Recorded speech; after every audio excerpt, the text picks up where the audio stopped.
Welcome to Get Real with Brian Stuckey, an all-new program to get you real information about how real estate affects you, your family, and your community. Brought to you in part by Bankers Network Corporation. And now, Brian Stuckey. Good evening. Welcome to Get Real. I'm Brian Stuckey, and I'm excited about this program. I have a solid lineup for you that I think you're really going to enjoy. It's going to be very informative. In the property page segment, I have Joe Maguire with Intero Real Estate Services. It's about time we get updated on what's going on there in the real estate market. I think you'll be happy to hear what Joe has to say. And then next in the By the Number segment, I have Bob Balopole. He's going to be talking about REITs. Bob is a registered investment advisor, and REIT is a nice thing to consider instead of stocks and bonds. It's tied to real estate. We're going to learn more about that. And then in the weekly spotlight, I have Donald Rocha coming on. He's with District 9. He's a council member, newly elected. He's in his first year, rolling up his sleeves, and we're going to hear what's going on in District 9 in all of San Jose. And finally, J Cannino's here. She's an author and a self-publisher. A lot of people have always thought that they've got some recipes or some poems that they'd like to publish. She's going to tell us how you can be a self-publisher. But first, we're going to start out with the property page. Joe Maguire.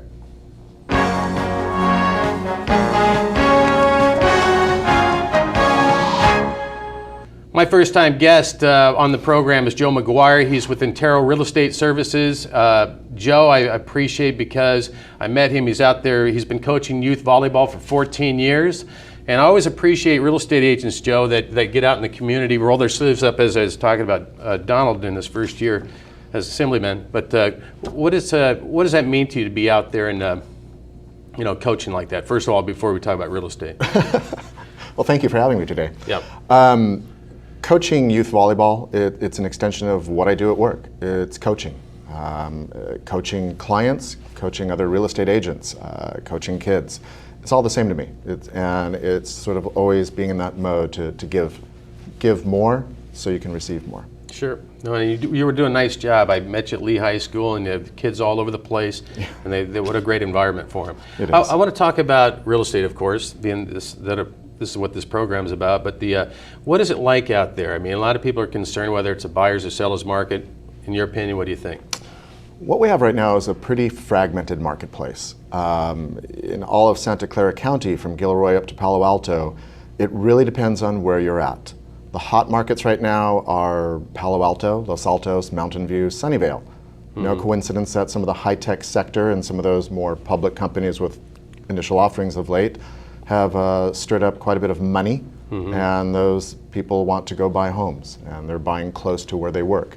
Okay. So Palo Alto could be very close to where it's a seller's market. Put out the sign, here come the offers up your front door. Mm-hmm. Other parts of San Jose, Santa Clara County aren't holding ground as well, but again, it's very fragmented. Mm-hmm. You get into our Cambrian area, where you and I live, and we're okay. We're still down for the year. Total sales are down, values are still down single digits, but we're down. Okay. So in essence, it's not, you can't really just say it's a buyer's market, it's a seller's market, it's a mixed bag depending on which area you're talking about. It's a mixed bag right now. Okay. Are you seeing multiple offers across the board? We are. We have weekly meetings in our office, and we talk about, like, all right, we had 5 contracts come in this weekend, how many offers for each. Last week, 5 offers, 101 offers between all 5 properties. Wow. That was sort of encouraging, but again, it depends on the segment, and are we talking investment properties, duplexes, or is it the right house in the right neighborhood? You know, it's always interesting because a lot of times people who are selling their own home and they're thinking about moving into another area and that type of thing, they're always trying to get the best of both worlds. That actually can happen in a situation like that. If you're selling in an area that's considered desirable right now and moving into an area where there's a greater bargain. Would you agree? I would agree with that. Very often what you see is the people who are moving up now, they've been there long enough to have the equity to move up and have that next down payment. Mm-hmm. But unfortunately, that's maybe a third to 50% of the market right now. Okay. We still have quite an inventory of foreclosed properties and short sales. I was going to ask you about that. That's what's really hurting our market still mm-hmm. to this day. The short sales, the foreclosed properties, they're still driving down value. And even though we may see an uptick in sales, we're still not seeing that uptick in value yet. Yeah, off the top, would you say the percentages have gone down or have they gone up or stayed the same when it comes to those foreclosed and short sales?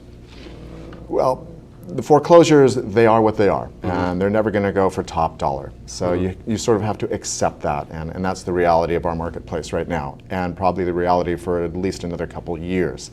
Okay. The banks have quite a bit of what they call shadow inventory.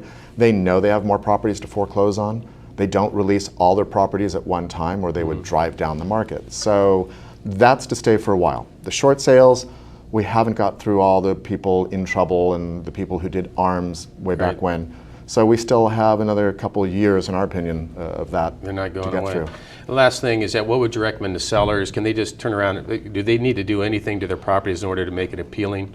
They do. Probably more than ever. It's time to get that curb appeal going. You know, ask your gardener, hey, I'm getting ready to sell. You know, please spruce it up, do the flower thing, clean it up. If you don't have a gardener, it's time to maybe hire one for a weekend and just do that quick curb appeal, because curb appeal sets the tone. When the buyers drive up to your front of your house, you want them to say, yeah, that's a house I want to go see. Great.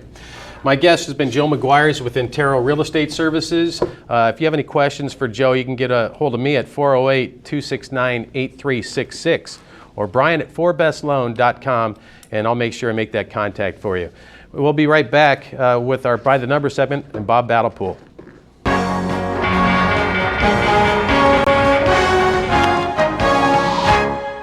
My guest is Bob Balopole. He's with Balopole Investment Management Corp. He's the president of the company and the owner, and he's also a registered investment advisor. And today, Bob, I want to thank you for coming back on the program. Thank you, Brian.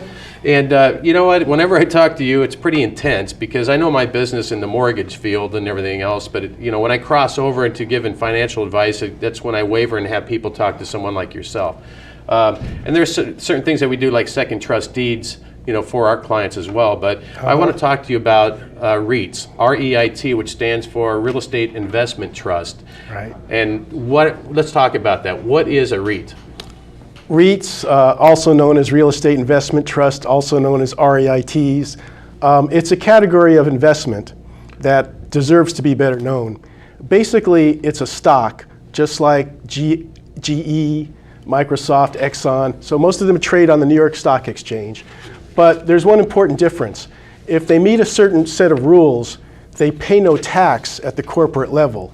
And that's a tremendous advantage. And the REITs have outperformed the broad stock market over the last 40 years, while also showing less volatility of price, less up and down. They also pay a great big dividend. If I could take just a minute, I'd like to go through the rules that do make it a REIT and qualify for this. Okay, go ahead. Okay, first of all, 75% of the gross income has to come from real estate or from loans secured by real estate. 75% of the net income has to come from real estate. And most importantly to investors, 90% of the net income has to be paid out to the investors. So that's why these REITs are among the highest dividend paying stocks that you're going to find on the stock market, and makes it very attractive to investors. Okay, and you're right. Not a lot of people even know about these things. They just want to go the traditional path, or they've been advised the same thing about stocks and bonds, mutual funds, or something of sort. Would you agree? Sure, I'd agree. And part of the reason is the terminology is wrong. I mean, it's called an investment trust. It's really not a trust. It's a corporation. You mentioned like second deeds of trust. It's easy for an average person to get confused. You know, a first or second deed of trust is a loan. This is a stock. It's an equity investment. Okay. There's also these real estate limited partnerships, also known as tax shelters, that gave the whole real estate industry a bad name back in the 80s. This is a totally different animal. Those real estate limited partnerships were all about tax benefits, and they didn't have economic underpinnings. They were designed to pass through losses. Real estate investment trust, totally different animal. Can't pass through a loss. It has to survive on its own economics. Okay. And then what are the different types of REITs? You had mentioned that they're... Right. Well, they go with every different category. So there's REITs that just own office buildings. Okay. Or they'll just own apartment complexes. Or they'll just own shopping malls. There's some that do really well in a bad economy, like now, like the REITs that just own storage lockers. they do well for obvious reasons. The REITs that own student housing, they do well. When everybody's out of work, they tend to go to college, right? And actually, the apartment complexes are doing surprisingly well. Usually they do bad in a bad economy, but because of what's going on with the housing market, people aren't moving out of apartments into housing anymore because it's so hard to get loans. There's no new apartments being built. So the apartment sector of the REIT world is doing really, really well. Well, of course, as Joe was mentioned before, you still have foreclosures out there and short sales, and where are those people going to go? So of course they're going to go to the apartment thing. But Right. Now, what's the difference between owning a REIT, having an investment in a REIT versus just directly with the property? Oh, okay. Well, the biggest thing is you don't have any headaches of ownership, right? So you've got professional management doing everything for you. If you want to get out, you pick up the phone and sell your shares, and 3 days later you have your cash. It's more diversified because usually these REITs own tens or even hundreds of buildings, and it can be all across the country, so it's geographically diversified. And typically the REITs, because they're large, they can obtain financing at a much better rate than you or, well, maybe not you since you're a mortgage broker, but they can obtain capital at the lowest possible price, and that's their main reason for existence. Okay. Now, one thing is, you just mentioned it too, you can opt out at any time. You're not locked into any specific period of time. Exactly. Okay. It's just like any other stock, and you have your long-term capital gains, so you might want to hold it for a year for that reason, but it's a super liquid investment. Most of them are quite large, trade a lot of shares every day, so you have no problem getting your money out. And you also get a dividend of at least 4%, and some of these mortgage REITs even pay well into the double digits. Incredibly big dividends. Sure, in this environment, that's a nice investment there. So, how do you tell the difference between a good REIT and a bad REIT? And I'm sure that's where people kind of lean on you for that advice. Yeah. So the more leverage, the more loans a REIT has, the more risky it is. So that would tend to require a lower price from the investor. Also, you look at the length of the leases and the quality of the tenants.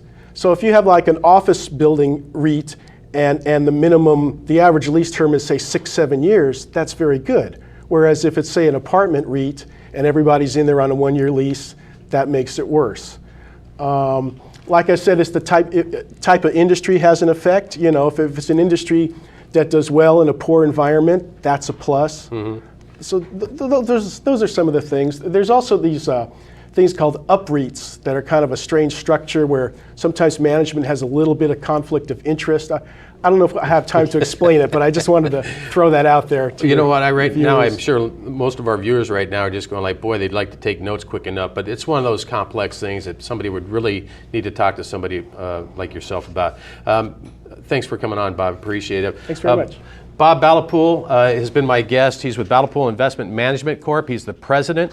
And if you have any questions for Bob or any of my guests, you can get a hold of me at 408-269-8366 or Brian at forbestloan.com. We'll be right back with Don Rocha. He's a council member from District 9. We'll be right back.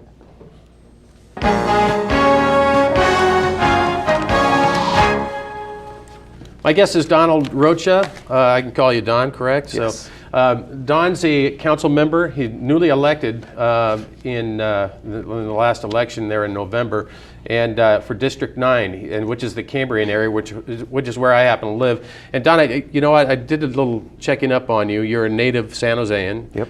And you know what really marks the fact that you went to San Diego State and you came back. A lot of people that go down to San Diego State or University of San Diego, you never see them come back. No, it's a beautiful town, and it was tough. But when you have family and friends calling your name, it was an easy decision at the end of the day. But I do miss San Diego. Yeah. Well, one thing is that it must have been exhilarating going through a campaign like you did, because you've kind of moved up the ladder. Being on as a council member. What was that like going through a campaign like that? And then what's it like being now that you've rolled up your sleeves and you're on the job? What's it been like? Well, campaign, as all of us have heard, very difficult, time-consuming, a lot of work, costly. So it was quite an exercise, and I'm glad I did it. I learned a lot. And what it also got me was some education with the district. Because when you're out there walking and meeting folks, you really learn a lot firsthand from the people in the community, what they care about.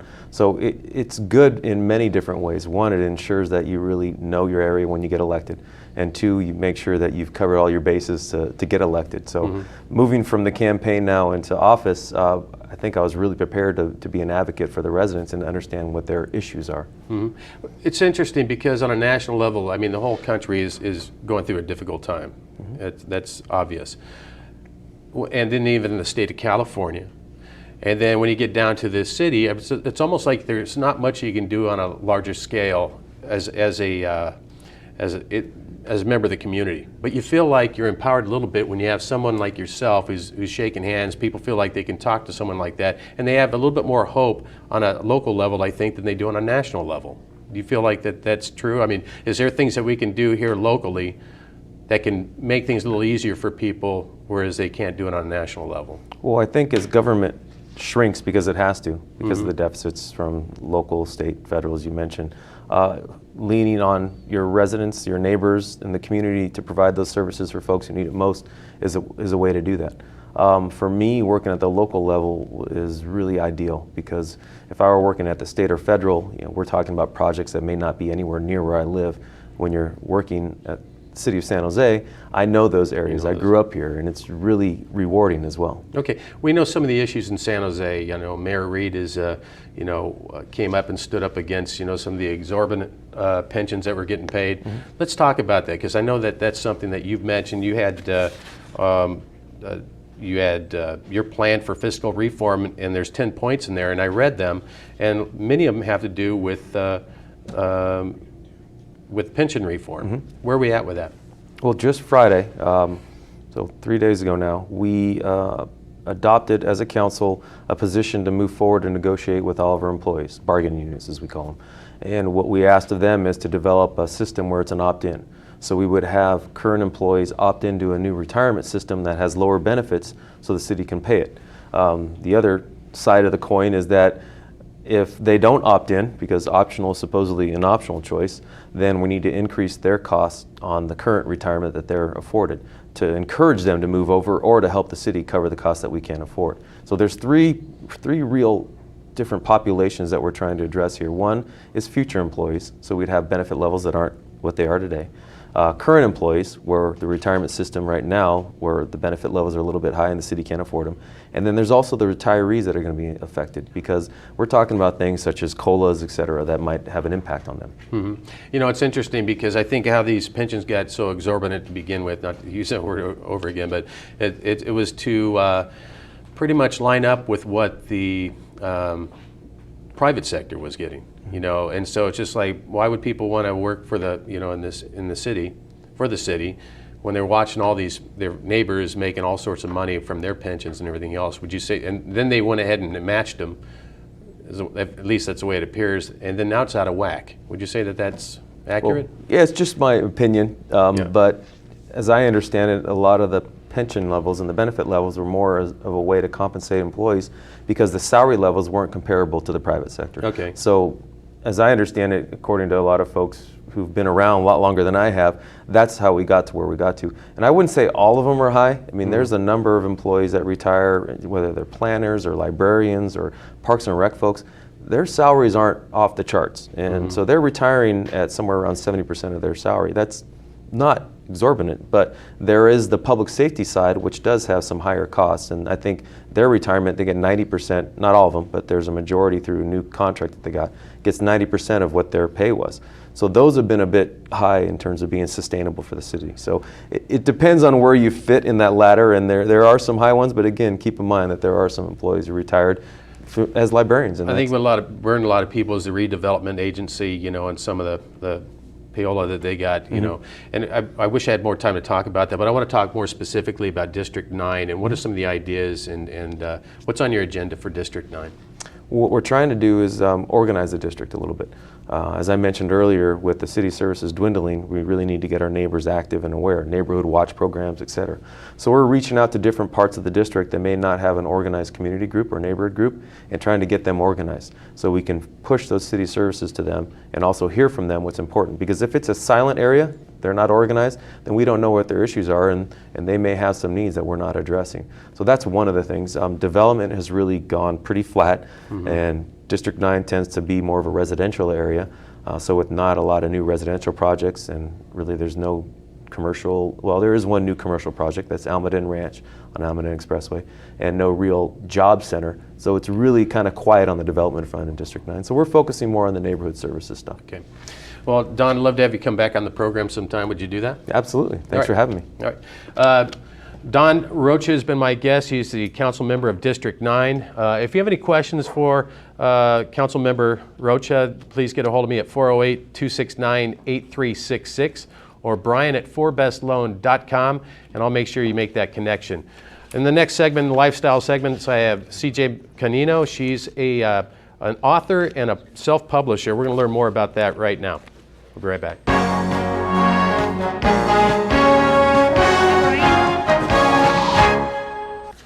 My guest is J Cannino. She's an author and a self-publisher, and we're excited. I've had other authors on the program before.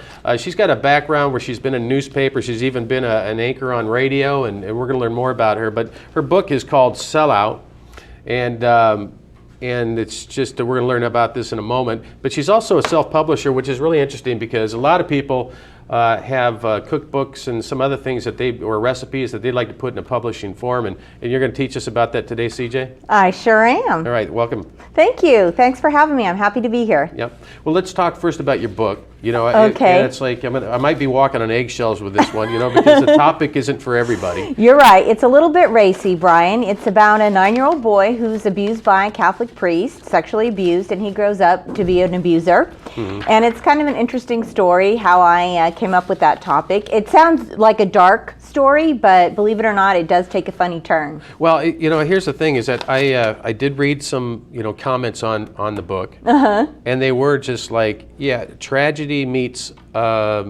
comedy or humor. So it'd be interesting. I plan on reading it. Okay, good. And so I'm looking forward to it, but it's going to be interesting how you kind of weave those things together. Yeah. And the way it happened was I was working as a news writer at Channel 11, and there we were reporting on the nightly news all about a rapist by the name of Patrick Giolotti, and the main character in my book is Peter Galozzi. Anyway, Patrick Giolotti, his case was famous because he was the first sexually violent predator to be actually paroled from Atascadero State Hospital.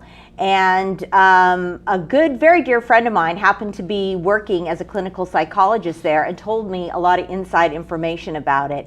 And so I sort of molded my story after what happened to him. And he hooks up with a woman who hears voices in her cell phone, and the voices direct her spiritually and financially, which kind of is timely because, now they're saying that Apple is able to track cell phones through the cell towers. And so they meet and fall in love. She becomes a millionaire because they are directing her financially, and they tell her when to sell and when to buy stock. And so she becomes a millionaire, and the two of them hook up, and I won't tell you the ending. Okay, well, I'm looking forward to reading it. I may call you up sometime or email and say, hey, explain this to me or something like that. Why does this character do something? But let's talk about self-publishing, because I know you have some other works that you're putting together, manuscripts. But how does one, because I've got all these poems or songs that I've written, they're not completely done. They haven't been completely done for 25 years, but one day I hope to do it. And there's some that are actually finished. How would someone like myself, or somebody who's got recipes from their grandmother, how would you put that together? Well, if you go online, there's a ton of self-publishing organizations now. I happen to go through a group called iUniverse. And the reason I did that was because of their distribution. Because you can actually buy my book, even though it's self-published, online through Amazon.com. By the way, the website is www.selloutbook.com. Right. And anyway, so I think that self-publishing is not for everyone. Now, say you want to do a set of recipes about your grandma's cooking, or maybe publish a little book about your family tree, going back about your history, or a book about real estate. You have a niche market there, and the whole problem with self-publishing is your marketing. Okay. And that nonfiction is easier because you have your niche market there. You have, okay, your family, of course, is going to read the book, and you're probably not trying to make money on it, right? So I think that if you have a ton of money, you can go out and do the marketing yourself. But the problem is with self-publishing is that when you're doing a fiction work, reviewers don't want to review it because it doesn't come from a big publishing house. So for example, I talked to the guy from the Mercury News. I'm like, hey, you know, I'm a local girl. Here's my story. It takes place in San Francisco. Give me some press. And he's like, well, sorry, but you know, it came from a self-publisher, so how do we know it's any good? Okay. Well, tell us about your other projects too. Okay, well, so I didn't want to go the self-publishing route the second time. So it took me 3.5 years to find an agent. Finally, last April, I got an agent for my other book, which is called The Cuban Castaway, and that, again, inspired by a news story. It's the story based on the experience of Eileen Gonzalez, and this is a young adult book. Eileen Gonzalez is the kid that was stranded in the Florida Straits. Sure, we all remember that, yep. Yeah. And so, you know, I'm hopeful that she can sell it to a huge publishing house. Well, we're going to see. Who inspired you? We just have a minute left. Sure. What were some authors that inspired you to write? Well, I love like Truman Capote. Yeah. He wrote some great works. One of his greatest that just escapes me about the two convicts. The title escapes me. Onion Field? No. I can't remember the name of it. But anyway, In Cold Blood. In Cold Blood, yeah, I read okay, that. sorry. Anyway, he that was based on a true story. That was a true story. I love him. I love the classics, F. Scott Fitzgerald, Joan Didion, all because they write about non-mainstream issues that I think are interesting to people. Well, great. I actually did read In Cold Blood. Did you like it? Out on a movie. Yeah, I did. It was in movie form as well. So. Yeah. It was kind of scary. Yeah. CJ Cannino has been my guest. If you have any questions for CJ, please get a hold of me at 408-269-8366 or Brian@4bestloan.com. She certainly is a wealth of information if you're thinking about self-publishing. And once again, her book, Sell Out, you can get this on Amazon.com. I want to thank my guests, Joe Maguire, for coming on the program, Bob Balopole, Donald Rocha, and CJ Cannino. I want to thank you for joining us. I hope you see us next week here on Get Real. Good night.